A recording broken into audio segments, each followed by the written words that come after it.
Good afternoon, my friends. It is a great privilege for me to be on the same platform, the same program with Dr. Eger, a world-renowned psychologist, a book which was a bestseller. Again, a great privilege for me. Permit me briefly to spend some time talking to you about the Holocaust, some general things that we can speak about. I am among those that believe that the Holocaust was a unique phenomenon in world history. There were other massacres, there were other genocides, but in reality, of course, nothing like this. Heinrich Himmler, the head of the SS, put it very, very well when he said I see you now, Dr. Eger, we see you now. All right, Heinrich Himmler, the head of the SS, put it very well from his point of view when he sent a telegram to SS commandants in the German-occupied Ukraine. When he said of the Jews, we must kill them down to the last child in the cradle. And I'm here to tell you that never was there a massacre, a Holocaust, a slaughter.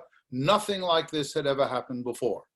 The other element here, which makes the Holocaust unique, was the industrialized mass murder that took place. This was not simply people who were being shot down, although close to 2 million of them were shot down. We'll talk about that in a moment. But this was trains, telegraphs, and gas, poison gas, Zyklon B, crematoria. And we now know that at Buchenwald, there were actually primitive computers used to keep track of the prisoners. So this was industrialized mass murder. Nothing like this had taken place before. In addition to that, there were other aspects of the Holocaust I think that one has to look at.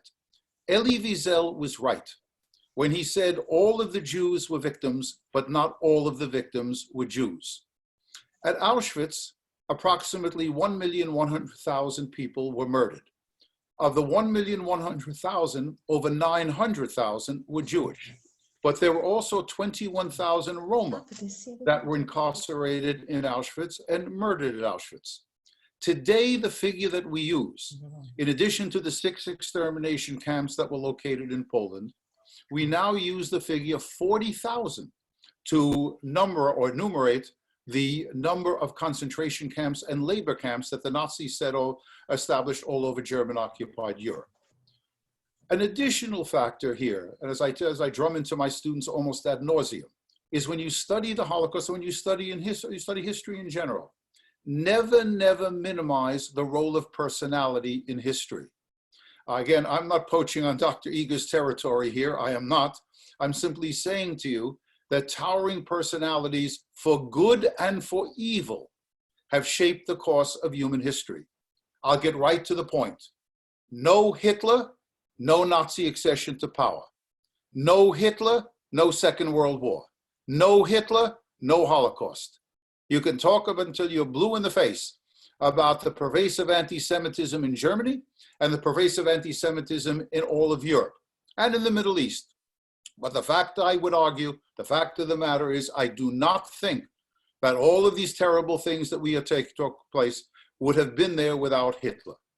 And then something else about personality. This again, I'm moving into Dr. Eger's territory. She's going to talk about, I presume, about what it was to be a prisoner, how she adapted and so on.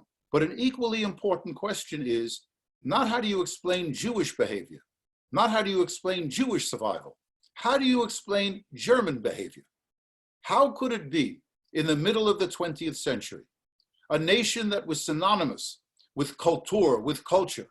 As I told some of you in classes, if you were my students in the year 1910 and you wanted to study mathematics, I'd send you to a German university, medicine to a German university, philosophy to a German university.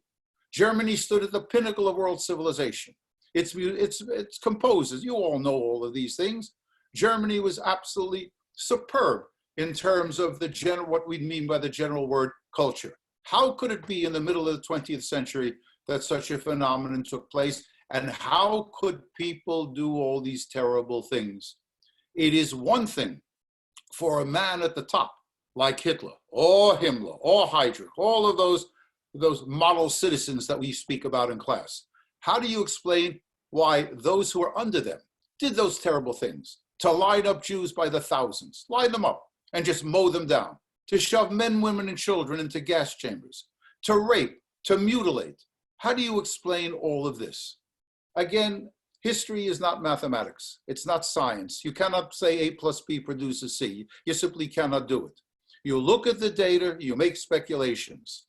I count myself among those who believe that the primary motivation, and I'm not alone in this, but I'm not the prophet from Union College. I'm not giving you, I don't have a monopoly on the truth here.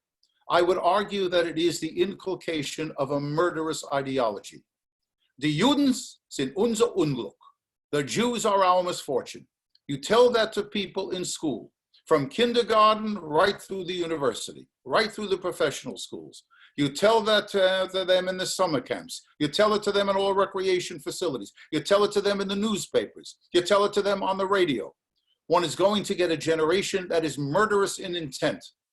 Now, there are other factors. For those of you who are refugees from psychology classes, you should know about the Milgram experiments, the Zimbardo experiments, the idea that Christopher Browning raises in the book that I've assigned to the Holocaust class, Ordinary Men, the role of peer pressure.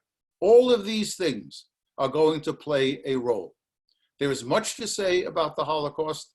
I'm in the process. We are now really at the end of the 7th week in a 10-week course. But really, this is as succinctly as I can to really give you an introduction. It is now my privilege for the 3rd time to turn this over to Lakey Rubin, who in turn will introduce Dr. Judith Eger. Thank you very much for clicking in. Bye-bye.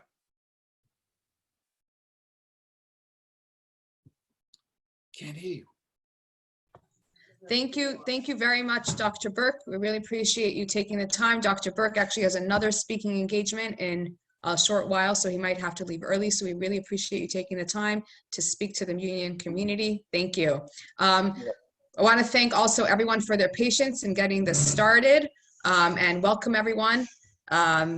We miss you all very much. And as the registrations poured in for this event, we got to see the names of so many of our extended union families, students, alumni, parents, faculty, and staff. And it was just it's so heartwarming, and we're really grateful to be able to share this special talk with all of you. I also want to thank the different groups and departments that co-hosted to co-sponsor this event, and specifically the Union Multi-Faith Council, the History Department, the Religious Studies Department, and Professor George Beiser from the Psych Department, the Psychology Department, for personally co-sponsoring this important event. And I would also like to single out 3 students, Justin Cohen, and the Chabad Student Board co-presidents, Emma Horowitz and Cozy Blumenfeld, for all their hard work in making this event possible. And obviously it's been quiet here at Chabad and on campus, and we're doing our best to find ways to connect with the students virtually in a meaningful way.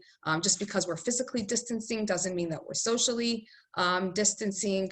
We find that way to do it virtually and through connections that way. We have a mega challah bake planned, and we have some other stuff coming up, so look out for that information.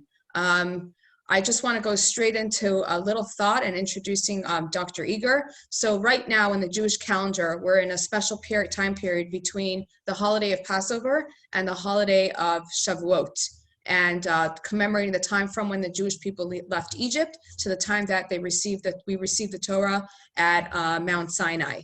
And these 49 days are a very special time of meaning, reflection, and purpose as we work on refining our character. Every single day we work on refining a different part of our character to become a better person. I read Dr. Eger's book, and The Choice, recommended for everyone to read. And while reading it, I was really impacted by the connection and the lessons that she learned from her fellow survivor, Dr. Viktor Frankl. His main view was about us being driven by a will to meaning, of free choice, and of self-transcendence. And that's really an idea that's especially relevant right now in our lives. And the Lubavitcher Rebbe, who is our, Shmuley's and mine, personal spiritual mentor, and the inspiration behind the work that we do here at Chabad, was a big supporter of his work.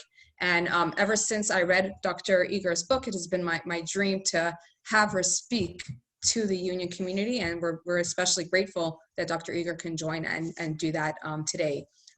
Short bio about Dr. Eger. At the age of 16, Dr. Eger was sent to Auschwitz, and hours after her parents were killed, the Nazi officer, Dr. Joseph Mengele, forced her to dance for his amusement and her survival. When American troops liberated the camps in 1945, Dr. Eger was pulled from a pile of corpses.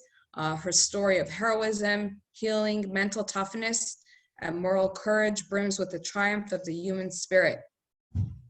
Now in her 90s, and an internationally acclaimed psychologist, Dr. Eger is one of the few Holocaust survivors old enough to remember life in the camps. Please listen to her astonishing story with this message to us all. We have the capacity to hate and the capacity to love. Which one we reach for is up to us. Dr. Eger will also share her vision on how to cope with the COVID-19 crisis and changes to our lives. So thank you. And Dr. Eger, you have the microphone. You can unmute yourself, or I have to unmute you.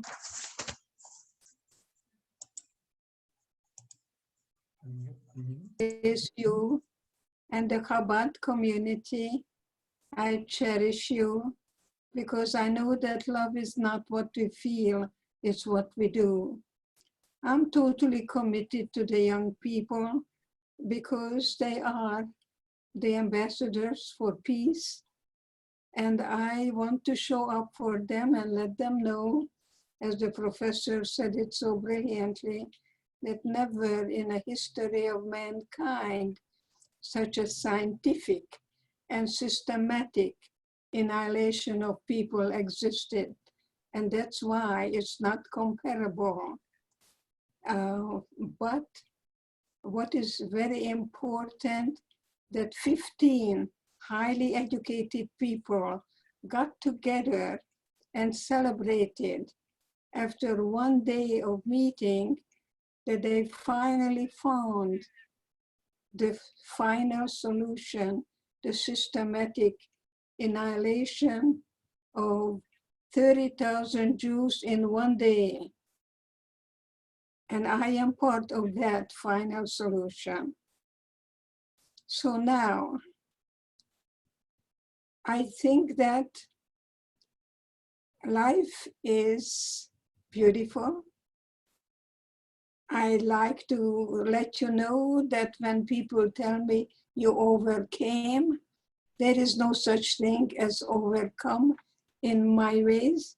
So I can only tell you my story, because I have a sister, Magda, who is still alive. And when I told her, when I was working with 2 paraplegics, and I realized that I couldn't take them further than I have gone myself, I was part of the conspiracy of silence when I came to America, and my sister told me I'm an idiot.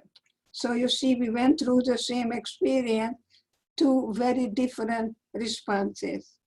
I talk about the time in my sessions when I work with my patients, because we grieve over not what happened, but what didn't happen.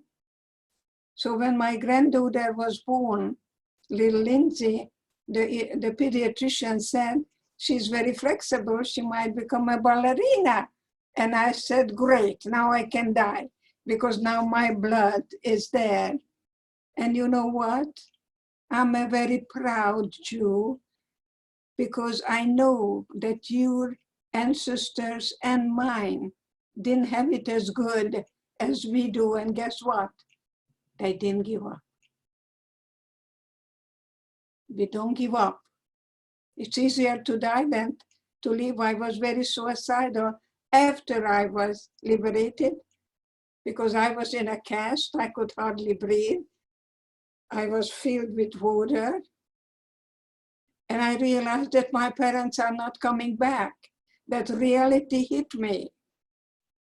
Because in Auschwitz, I could say, if I survive today, then tomorrow, I'm gonna see my boyfriend. And he and I were Zionists. He belonged to the Betar, and we were gonna go to Palestine. we had something to live for. And this is what's happening sometimes, that people are against rather than being for something. So I know when I was suicidal, I know God spoke to me and said, if you die, you're gonna be a coward, but if you live, I'm gonna find a way that you will hopefully be a guide to other people, how to move from victimization to empowerment, from darkness to light. And that's why I like to call myself a guide. And of course, Hillel, as you know, said, if not now, when? And I'm 92 years young. I don't care about the chronological age, because when I was 40, my pediatrician, my supervised man told me to get my MD and become a pediatrician. And then I said, well, first I have to get a PhD. And he said, well, you definitely have to get a PhD. And I said, well, I'm 40 years old. To get a PhD, it's going to take me years and years. And I'll be 50 something. And he said, you'll be 50 anyway. So that is, what I'm telling the young people, to stay in school, because I'm counting on them to see to it. And the Chabad, they are my children. I'm crying when I'm saying that, because I love you so much. And I travel to you. And I know that you're committing your life totally to see that we can empower each other with our differences. That you can do it your way, I can do it my way, but together we're going to be much stronger. So I am one of the youngest survivors, actually. I was 16 in Auschwitz, and I'm 92 now. So I am very pleased that finally we have the technology to do the Zoom. But don't ask me to do anything sophisticated. I'm gonna call a young person to come and help me. I don't know anything about that, but I can tell you that the more suffering I had in Auschwitz, the stronger I became inside.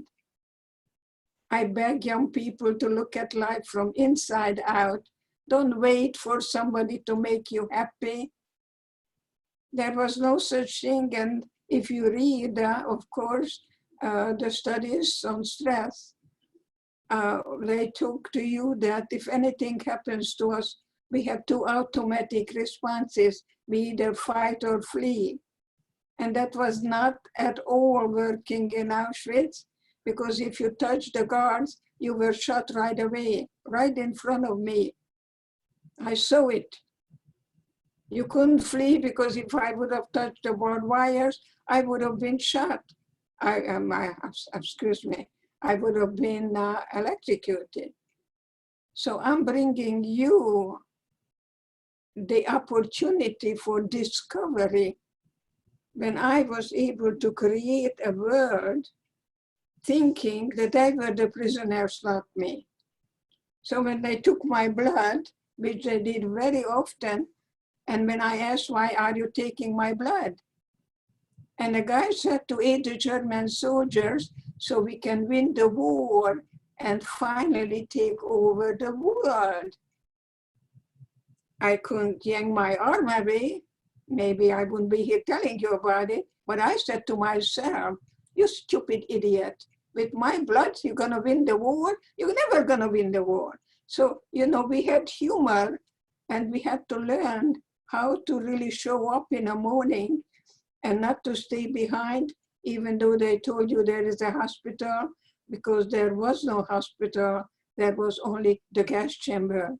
So we learned to really form a family, because if you were only for the me, you didn't make it. We had to cooperate, not compete, not dominate, because all we had was each other then. And guess what? All we have is each other now. I have 3 children, I have 5 grandchildren, and I have 6 great grandsons, and the latest is twins, and they are 1 month old. Okay, Noah and Darren. And so I am hoping that I can also just be for you, your grandma, to let you know that we don't seem to appreciate what we have many times until we don't have it. So when my granddaughter was born, the pediatrician said, she's very flexible, she might become a ballerina. And I said, now I can die because my blood is in her.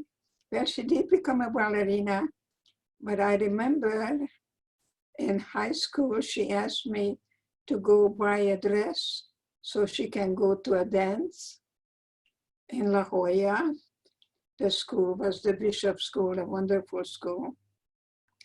And of course, I'm a big sucker for anything when it comes to the grandchildren. And so I bought her a beautiful dress. I think it was a black velvet dress.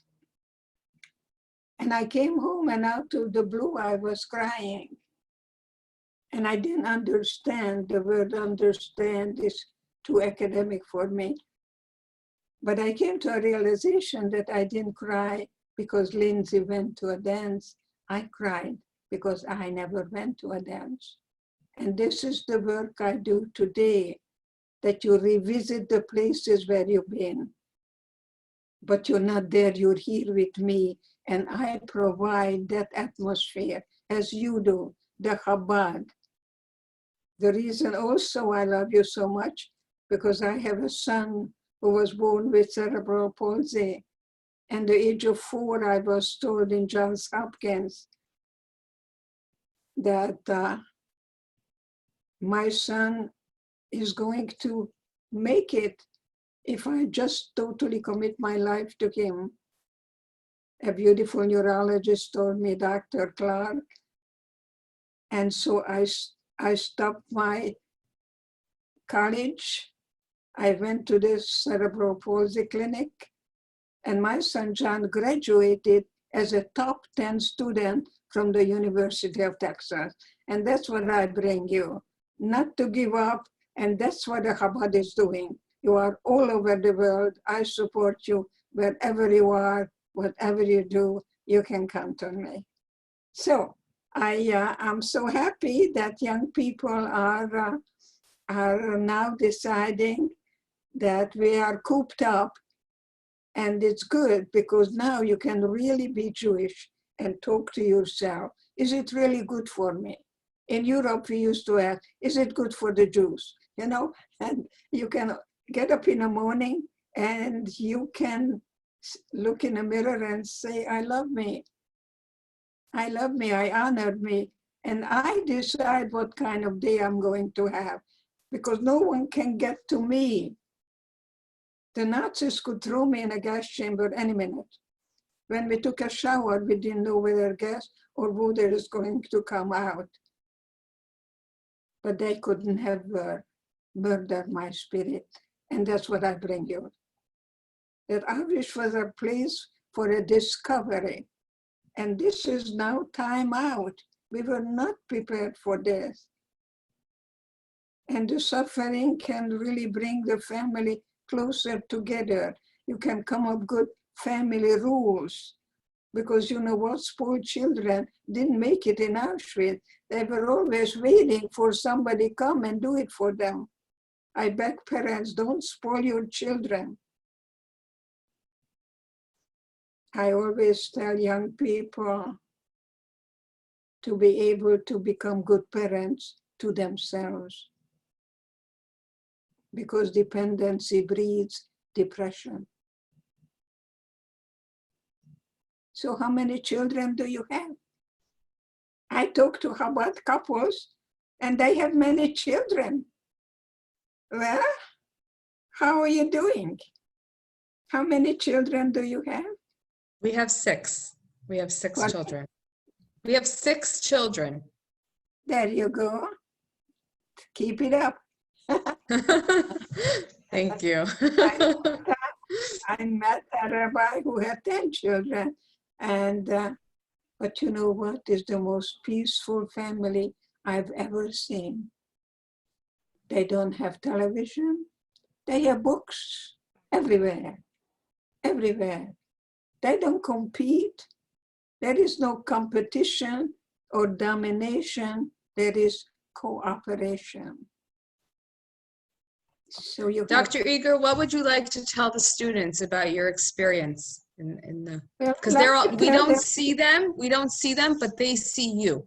They all see you. We have 315 people who are listening to you right now and watching you. I'm so happy to be your midwife, that you give birth to the you that was meant to be, that you stay away from many things such as procrastination, that first you do what you do like to do. No, first you do what you have to do, because if not, if you are a kind of a perfectionist, my granddaughter was a perfectionist, and I went to the class that the IQ started at 148, and she would erase everything a million times, and the teacher called her my little red caboose. You know what is a red caboose? The last train in a car, okay? I don't like labels. And Lindsay was ready to get out of that class thinking that she doesn't qualify.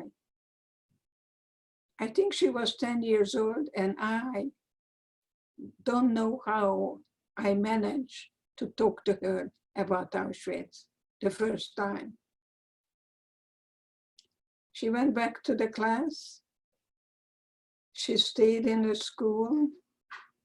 And when it was time to send letters to get into colleges, you have to write your autobiography. And the title was When the Caboose Became an Engine. And she got into Princeton. She graduated with honors. She wrote her thesis on me and my sister.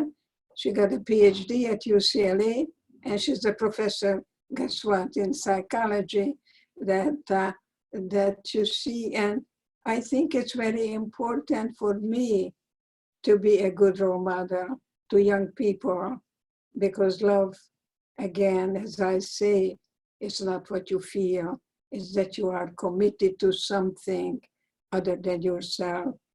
And when I met Viktor Frankl and I read Man's Search for Meaning, have you ever really read a book that you wanted to write maybe 10 other pages? I kept silent because I didn't have the verbal capacity. I didn't want people to feel sorry for me.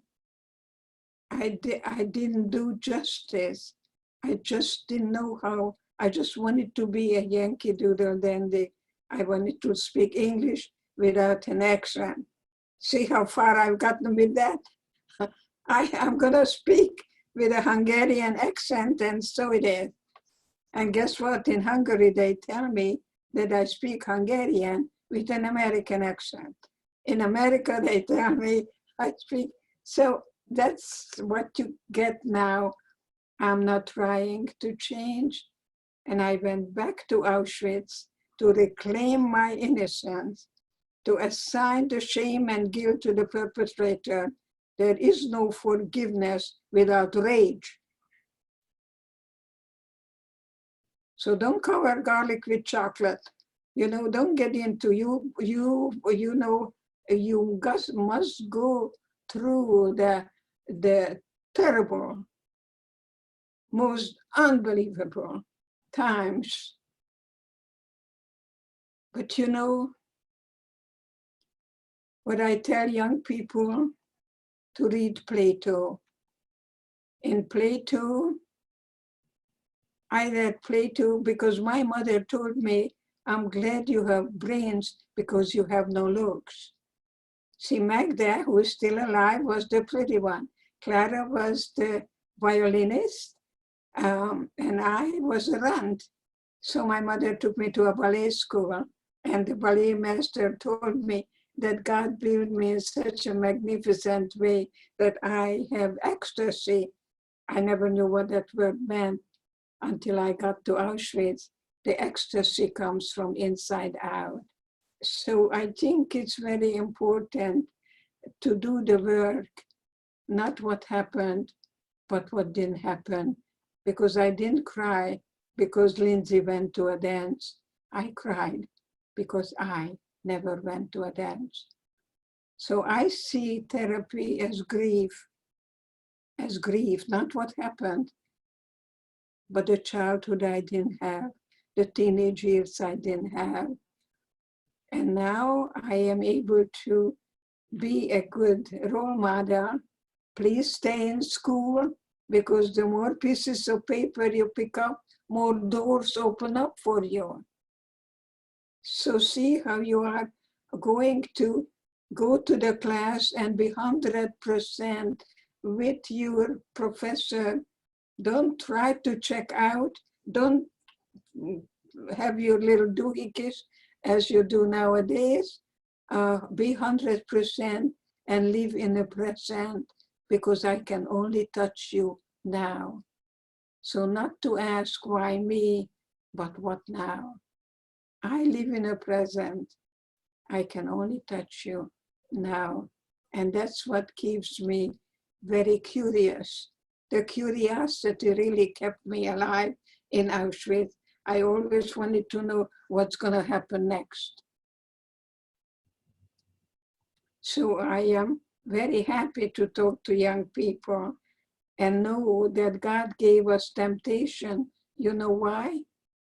So you can practice the freedom of choice.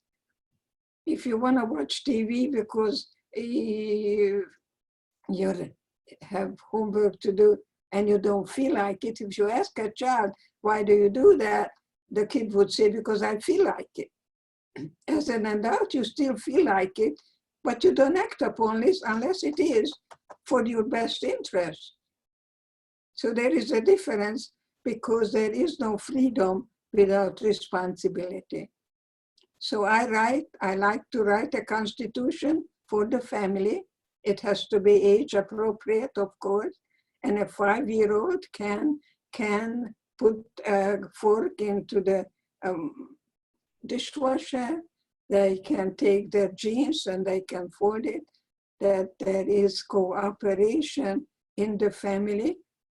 Maybe cook a meal one day a week.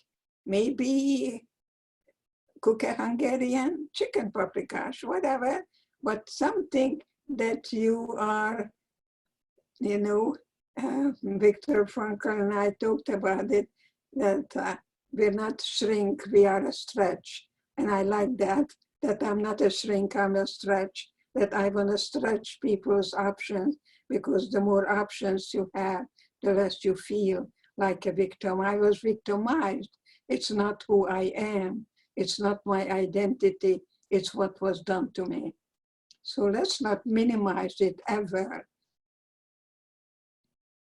Ever. How could that happen? Well, you have to think of a lie, and it's going to be a big one, and you repeat it. So our biggest enemy is ignorance. I'm sure Ahmadinejad did not read Plato. Maybe I can have a dialogue with him one of these days, because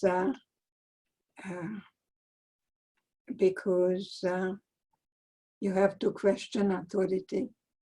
That's what I always ask young people. Question authority. Don't blindly ever. And that's what I said. I had a lovely interview with the 92nd Y last Sunday, and Tova Felshus, a beautiful actress who is the voice in my book, The Choice. And she asked me, how does it compare to Auschwitz? The only thing I can say that we were not prepared for this, and we don't know what's going to happen next. And this is not stress, that's distress. We were not prepared for that. And that was the same in Auschwitz. I didn't know what's going to happen next. So I think it's not comparable and should not compare anything with anything. The fact is that what now, how we can hold hand in hand and how we can really learn about each other.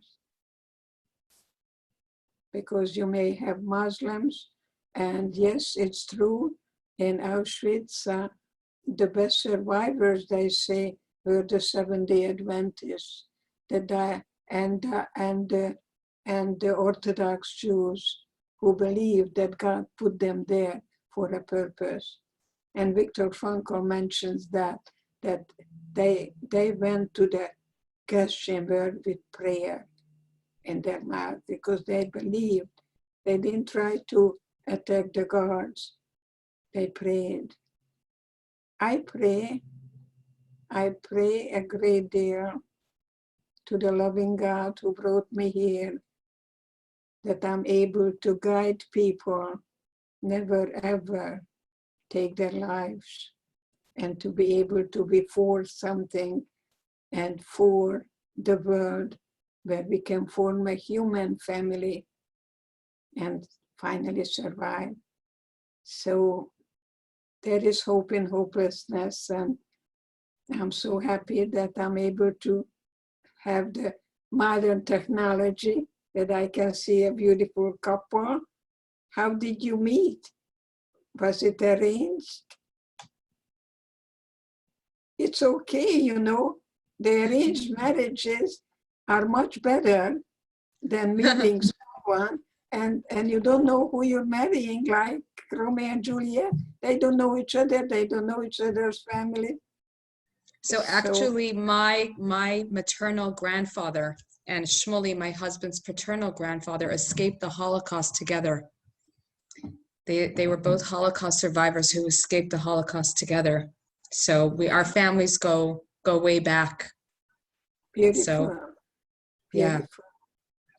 Beautiful. Well, I support your beautiful way to commit yourself, to be proud, to be Jewish. We made it. We made it. We made it in the desert, the Holocaust, the state of Israel. You know, we're pretty amazing in our ability never ever to give up. Can you share one or two specific experiences from your time during the Holocaust? Well, one of the times is when we were completely shaven, and my sister looked at me and asked a very classic Hungarian question, how do I look? And I had a choice then, as you have a choice now. I like to bring the there and then to the here and now. So I'm realizing that I'm her mirror. And I didn't lie to her, and I said, Magda, you have such beautiful eyes. And you know what? I didn't see it when you had hair all over the place. That I remember.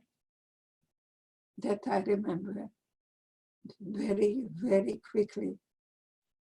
And when I danced for Dr. Mengele, and he gave me a bread, I could have eaten it and gobbled it up. But I had to go and I had to climb on the top because I was on the top. We had 1 foot, 1 head, 1 foot, 1 hand. And if we wanted to turn around, it was 1, 2, 3, all 6 of us. There was no such thing, you're not gonna make me. You know, it just didn't work that way. And you know what? I shared that bread, and when I was on that march, going from Mauthausen to Gunskirchen, The girls that I shared the bread with formed an R with their chair, and they carried me so I wouldn't die. How do you explain that? And when cannibalism broke out in Gunskirchen, I asked God, please, I'm not able to touch human flesh. So today when people say I can't, I run to your classroom, I go right away. I'm also a teacher. I am retired, but I am a certified school teacher as well. So I take the apostrophe and the T. I can. Why? Because I think I can. So I can't is not in my vocabulary. And even then, God showed me that I had grass to eat. And I remember choosing one blade of grass over against the other.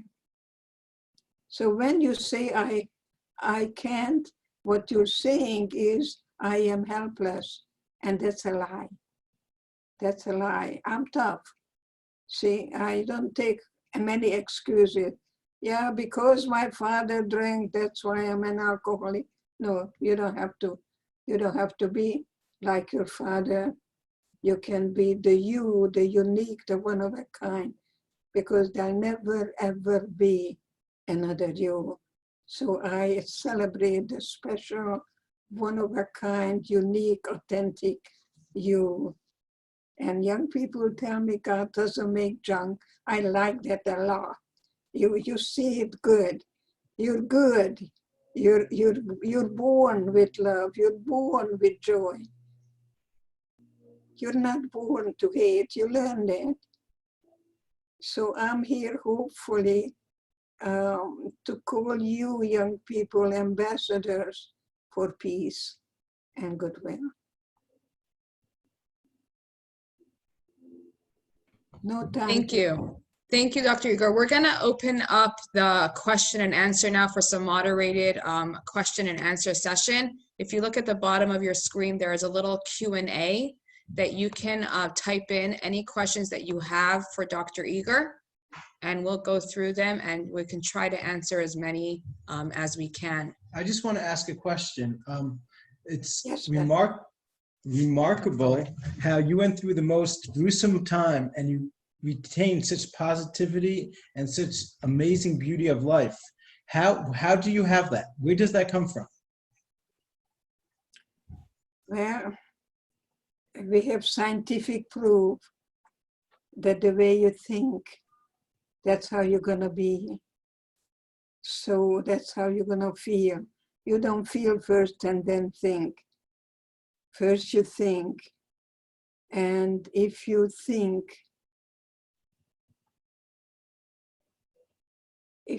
hate, and if you think something that you're going to create, you create actually what you fear. It's called a negative self-fulfilling prophecy. See, when I talk to young people, I tell them about, time structure, perfectionism, procrastination, paralysis, and a lot of piece like that.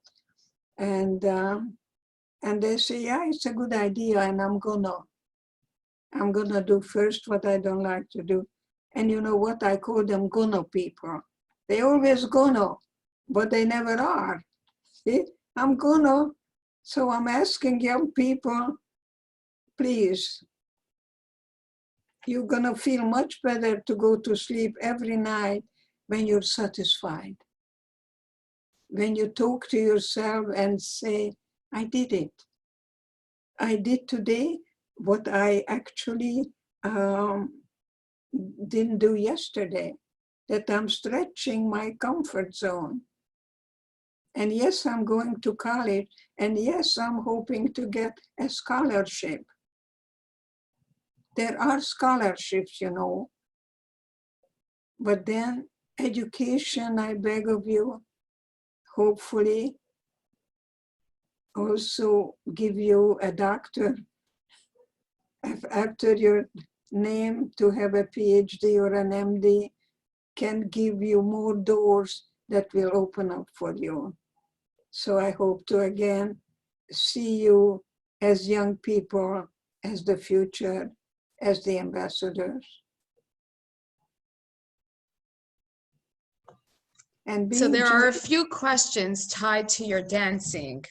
They want to know how, if you were able to dance again, if you continued dancing while you were in Auschwitz in the camps, how you were able to, if you were able to do it, you know, once the war was over, if you were able to move on. And I think tied into that also was a question about how you were able to regain trust of the world after you were freed from the camp. So I think that all kind of ties in together. It's a very difficult period, because when we were liberated, I was very ill. I was very ill, and I saw people going through the gate, and after they would come back and sit down. We were totally brainwashed. We were told that the only way we will get out of here is a corpse. So you see, you gotta come up with some kind of a goal for you, to pick an arrow that you follow, to really be in total charge of your thinking, your feeling, your behavior. So I ask you to really become a good parent to you, a big guide to you. But your brain is not developed until you're 25. So if you smoke pot, it's going to interfere with your natural growth of your brain. So I beg of you not to feed your precious body with any chemicals. No drinking. And unfortunately, I see in colleges, the fraternities, the sororities, you drink. Do you drink? And Jews are not good drinkers. Really not. It's not really for us to drink. You can drink, just don't put liquor in it. I don't drink, I don't smoke. I'm still dancing.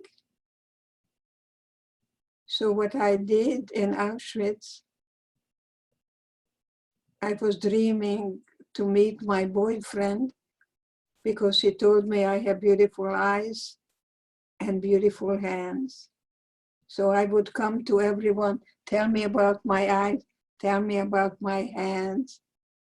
Because I said to myself, if I survive today, then tomorrow I'm gonna see Imre, what's his name? Imre Friedman, and a very devoted Zionist. And we had a plan. We had our book club. We were very, very intellectually, truly very committed to read as many books.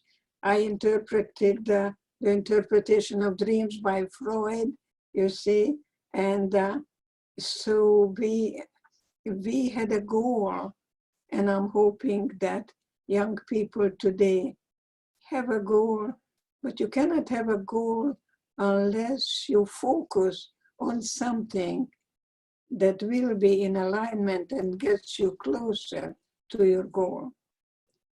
Because when I came to America on a ship for displaced person,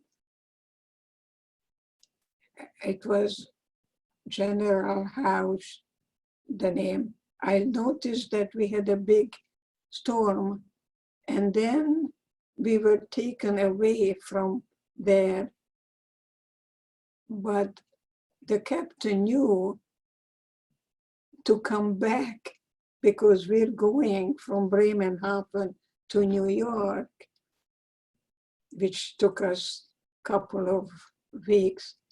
And I did horrible things. I took away the pacifier from my daughter, because I heard that in America, children don't have pacifiers. and I didn't want to be a weirdo. And the worst thing I did, I took away her security. So when I went back to New York, I asked my daughter and son-in-law to take me out, where I put the pacifier into an ocean. That was the worst thing I could have done to a barely 2-year-old little girl. And my daughter told me, it's okay, I made it, you know, not to live in the past, just say that if I knew then what I know now, you could done things differently. So I hope that you recognize that when you are guilty, you're still in the past. When you worry, and we mothers worry a lot, you're in the future. We never worry about good things happening. Right, Mommy? So get rid of guilt. We cannot change the past, but I do everything in my power to see to it that hopefully will never ever happen again. I read it in the New York Times, I get it every day, that a young man is being, he fought in a Gaza Strip and was injured. And now, many, many years later, in Jerusalem, a Palestinian doctor is going to do surgery on this Israeli man now who is studying the book that was written while Hitler was there.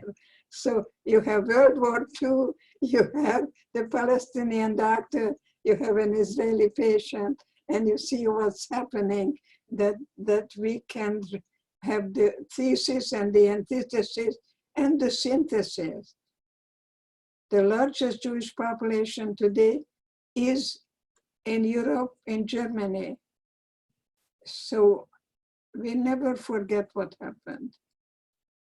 Never, ever. And that's why I'm here to see to it, that my parents didn't die in vain. In Mother's Day, I was crying, crying and crying. I miss my mom. When I was children, and my mom did the challah, it was an art piece. I cannot tell you the way she cooked everything. She did all the pasta, and I always thought she was going to cut off her fingers. She was magnificent to do a Friday night in my home. You know, I miss my mom, and I do everything in my power so she knows, and my father and everyone in the family who didn't make it. I pray for the time that I did have with them. And my mom was an amazing woman who introduced me to Gone with the Wind in Hungary. And I thought, I'm never gonna see Terra again. Well, guess what? I was Dr. Edith Eger lecturing in Terra. So life is full of surprises. And so I'm hoping that today is not going back, but to have a new beginning.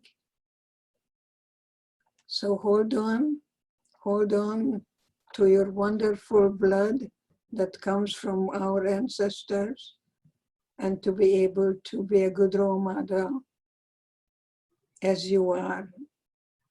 And I know that my hero is the rabbi's wife.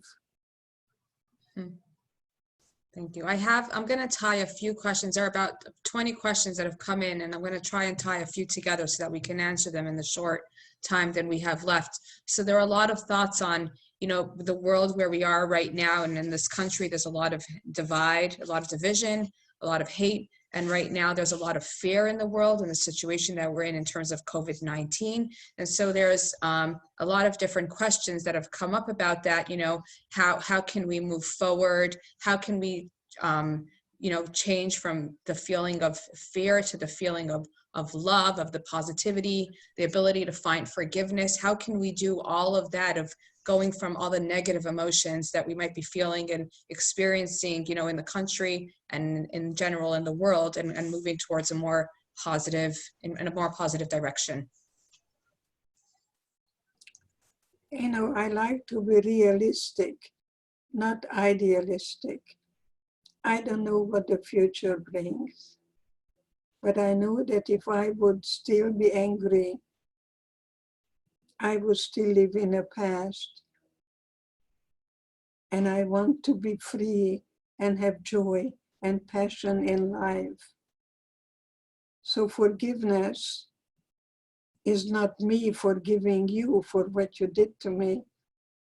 I don't have such godly powers at all. I know that I want to be sure that I am not a hostage or the prisoner of the past. And I went back to Auschwitz to reclaim my innocence and assign the shame and guilt to the perpetrator, and beginning to forgive myself that I survived. Because I graduated cum laude, and when they told me where to pick up my cap and gown, I never showed up for my graduation because I survived. I had tremendous survivor's guilt. I can really lecture on that quite a bit. You just don't go and forgive. Who am I? But there is a Nazi in every one of us. And so is kindness and goodness. So I'm for something. I'm for uniting. I'm for really see how we can empower each other. So I can be I and you can be you. I know that you're wearing a clothes that is covered until here, right? I can do that too. But believe me, I have things like that too, because I do not follow. But that doesn't mean that I'm going to tell you to be like me. I honor you, and if I'm in your company, or if you invite me to a Shabbat dinner, which I love food, you see, I'm going to dress appropriately when I am stepping. If I go to Japan, and if you go into the home, immediately you take your shoes off. Don't even dare to walk into a home with shoes on. You know, you have rules. And I like the rules, because if you don't have rules, you're gonna have chaos. So there is no punishment, there is consequence. And I like to write down in every family that there are no excuses. You know, there is no punishment, there are consequences. So if you have a little one and puts the finger in the socket, they're going to get a shot. That's a consequence, that's not a punishment. So that's why I think that the modern marriages I like a lot, because he goes to the birthing room, he takes off his shirt, he bonds with that little girl, and never one instant of molestation. I can prove that to you as Dr. Edith Eger, that there is a lot to be learned from the past. There is a lot to really see how we can really have realistic, not idealistic. We can dream as much as you want, but don't confuse realism with romanticism. There's a question about your relationship with your sisters. So you were separated after the war. My sister Clara was already in the camp in Budapest when her Christian professor, Mr. Waldbauer, put on some kind of a uniform and smuggled her out and hid her until the end of the war. My sister never would have made it in Auschwitz. She would have attacked the guards in no time at all. She was a performer. She became my mother. So when I went to Sydney, she pushed me aside at the airport, talking to the agent because I was her little one. She had tremendous survivor's guilt, and she believed that if her mother would have been with us, she would be still alive. See, sometimes, we get a name and then we play the game. You've got to question authority. Not blindly adhere to authority. And small town USA is, where fascism can bloom again. The white supremacy group is growing. We must not just oversee that.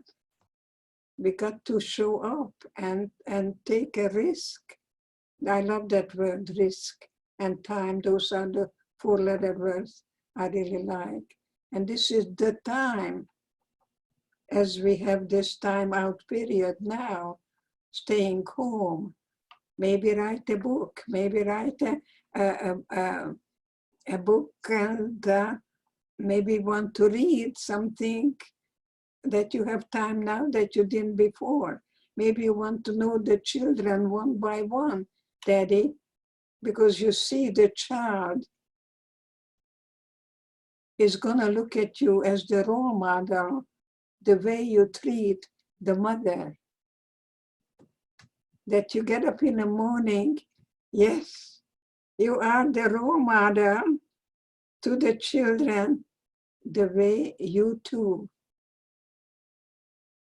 really are role modeling how to agree to disagree, how to give up the need to be right, because I'm right, of course I'm right for me, but I'm not right for anyone else. I'm not going to be angry at Magda that she didn't come with me to Auschwitz. But to me, it was the best thing I have done to be able to go back to that lion's den and look at the lion in her face and reclaim my innocence. And that's why I hope that the Chabad is going to blossom, because I know you accept everybody, everybody, no questions asked. Thank you. Professor Berk, do you have any questions for Dr. Eger? Yes,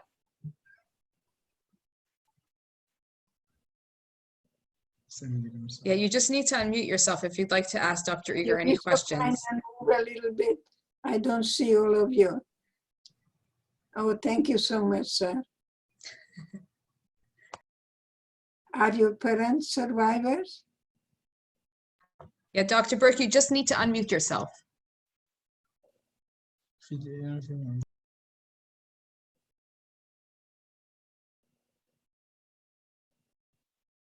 Are you a survivor or a child of a survivor?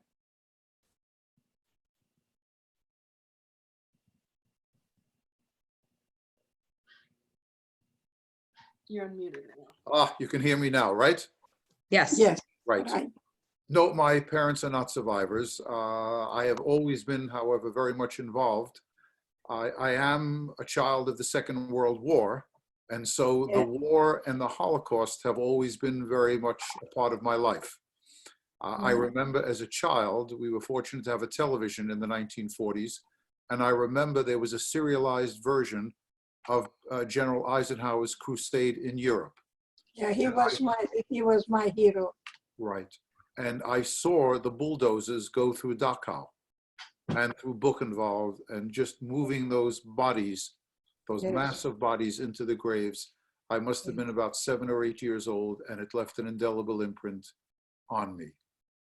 Now, I really don't have any questions. You've answered, really answered anything that I was thinking of. Thank you for having me. Did you have any contact? Did you have any contact you were in Birkenau. So did you have any contact with any non-Jewish prisoners? And what was the relationship? Non-Jew, not Jew, Gentile prisoners. What was the relationship, if there were any, what was the relationship between Jews and non-Jews? I never really met anyone. We were all Jews, girls, and I never met anyone either in Mauthausen or I did not. I was only with the girls, and I was one of the youngest. I was 16, and when I survived, I was already among the dead, and so thank God, Ellen, the man that liberated me, who is Jewish, lives in the East Coast, and he was introduced by 60 Minutes. And so I ran quickly, called 60 Minutes, and they gave me his phone number, and I'm in touch with him. We did a wonderful presentation together. He's 94, and he tells me I'm a little young chick. Well, well, and he's Jewish, and he was. You look very young. To me, you look young and vibrant and intelligent. You are a blessing to all of us, and thank you very, very much. I thank you, sir, for making that your life, that you're totally committed to find the truth. Thank you. Thank you. No, I lost her. We're going to do one last question, and then we'll wrap it up. The question was, if there was ever a time where you felt like giving up, where you felt like you couldn't do it anymore while you were in the camps. The only time I remember when I was liberated and I was in a cast and I could hardly breathe. And when I got up in the morning, I didn't say what. I said, what for? And this is, that existential vacuum that Viktor Frankl wrote in Man's Search for Meaning, that I thought, yeah, I must meet that man. But I'm not Viktor Frankl. I'm a female voice. Auschwitz. But he closed his eyes and he imagined that he's going to lecture at the Viennese lecture hall about the psychology of the concentration camp. But when I danced for Dr. Mengele, I too closed my eyes and I imagined that the music was Tchaikovsky and I was dancing the Romeo and Juliet at the Budapest Opera House. So my sister Clara ended up being a violinist with the Sydney Symphony. And when I was there, I saw the Romeo and Juliet in Australia with Baryshnikov. And my sister really, unfortunately, was not able to somehow live in a present completely, but she was a beautiful, beautiful, brilliant violinist and a wonderful kosher cook. God forbid that you try to eat anything in her house that is not kosher, because her husband's parents had a kosher restaurant in my city in Hungary called Kassa, Hungary, that is now Košice. is Slovakia. It's part of the Slovak Republic. So I was actually born in Czechoslovakia in 1927, when Czechoslovakia was born after World War I. And my city became part of Hungary in 1938, when the Hungarian Nazis were more Roman than the Pope. Unfortunately, anti-Semitism is very unfortunately blooming. So I hope that we can do everything in our power not to wait or overlook where we're going now.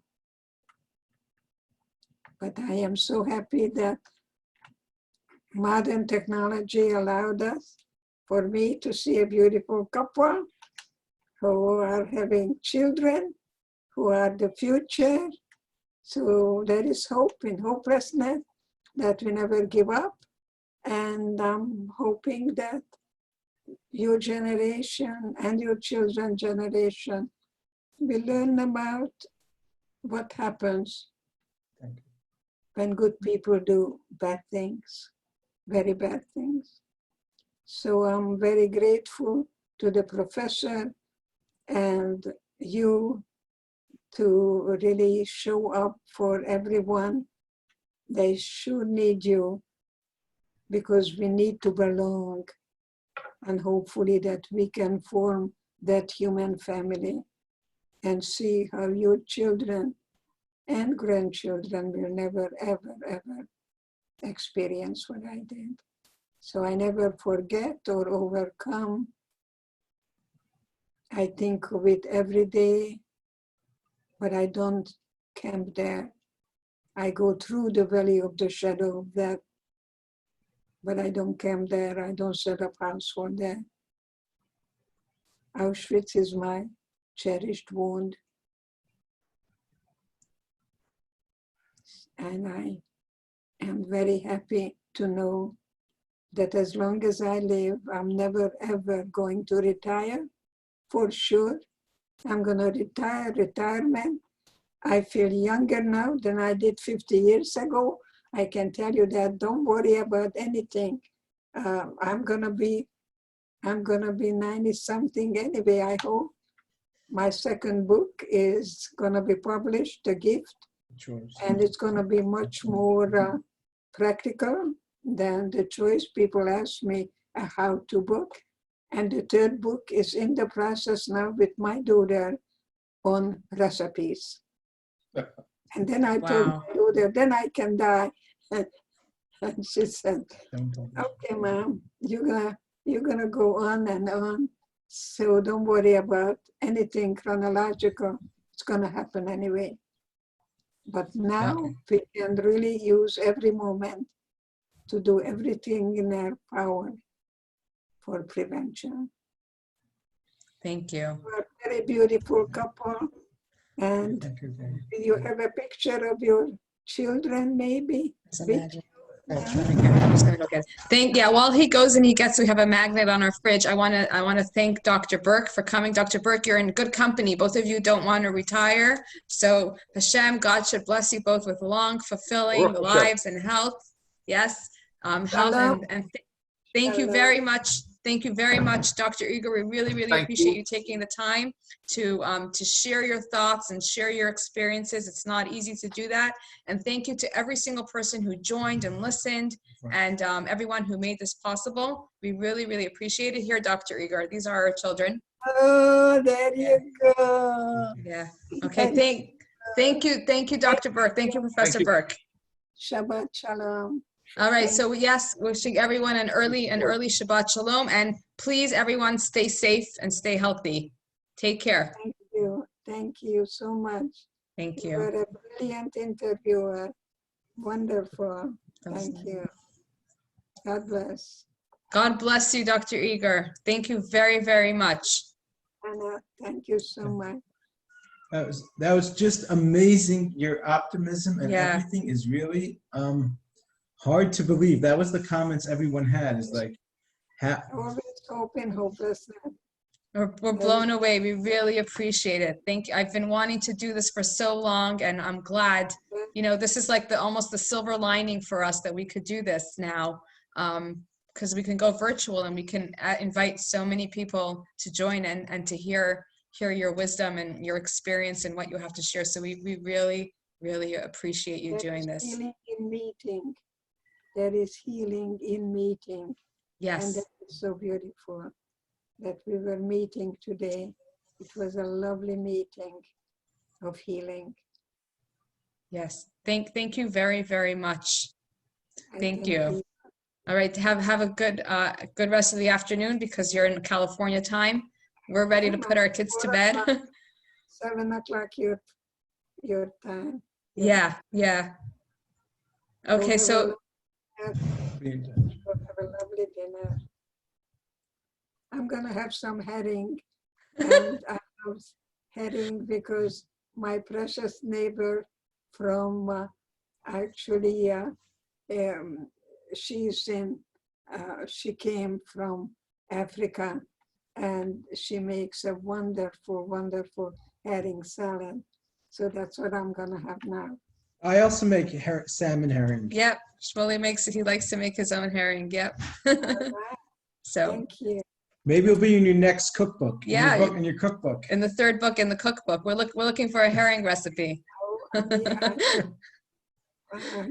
You're gonna find many things With that your address. maybe your mom or grandma did for you. And I'm glad that you are happy and you have wonderful children as wonderful mother. Thank you. My love to Chabad. My love to Chabad. I know that one couple was murdered in India many years ago. In Thank 2008. God. Yeah. And so you're risking your life. Anytime you leave the house, you never know that you're gonna come home.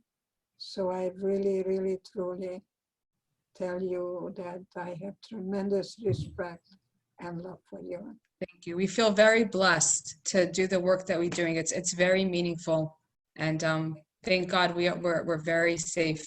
We're very safe here, and we have a beautiful community that we work with. So we feel very blessed. Thank you. And thank you again for talking and sharing. And I really loved your book. Everyone that, you know, we talk about different things, and I always say, read Dr. Eger's book, read The Choice. There's a lot in there. People ask me how long did it take, and I say a lifetime, you know, because many people ask me to write a book for many years, and I said, I have nothing to say. I have nothing to say. And you know what? You have a lot to say. So go write your book. Okay? Yeah. Your children, my great grandchildren have it in their living room, my book. See, that's the biggest gift I can give them. Write your book.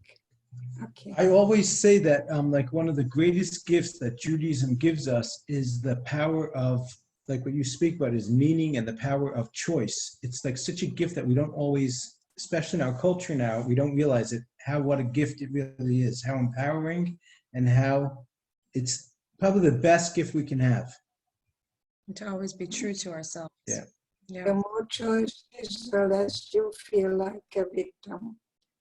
I was victimized, but it's not who I am. And that's important. The being is different from the doing. And so again, shalom. Thank you. Thank you very Thank you much. so much. Take care. Take care. Bye-bye.